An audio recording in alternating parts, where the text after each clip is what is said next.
పూజ చేసేటప్పుడు మధ్యలో మాట్లాడితే మనం ఎవరితో మాట్లాడతామో వాళ్ళకి మనం చేసే పూజ ఫలితం వెళ్ళిపోతుంది. కాబట్టి పూజ చేసేటప్పుడు ప్రతి ఒక్కరి మనసు భగవంతుడితో మాత్రమే మాట్లాడాలి, పక్కన ఉన్న వాళ్ళతో కాదు. అగ్ని ఎక్కడ ఉన్నా అది పవిత్రమైన భగవంతుడి శక్తి స్వరూపం. దాన్ని నోటితో ఊదడం దోషం. గోమాతలో సకల దేవతలుంటారు.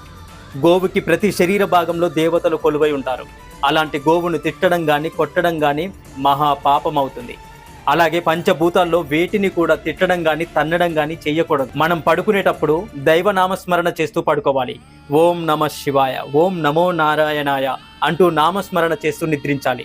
లేచేటప్పుడు మళ్ళీ అదే నామస్మరణం చెబుతూ లేస్తే మనం పడుకున్నంతసేపు కూడా దైవనామస్మరణ చేసినట్లు అవుతుంది. దాని ఫలితం రెట్టింపు అవుతుంది. ఏకాదశి, అమావాస్య, పౌర్ణమి, ద్వాదశి దినాలలో తులసిని తుంచరాదు. ఈనాడు ప్రజలు అసంతృప్తితో, అసహనంతో, అసూయతో, ఈర్ష్య ద్వేషాలతో, ధనకాంక్షతో పరస్పరం ఒకరినొకరు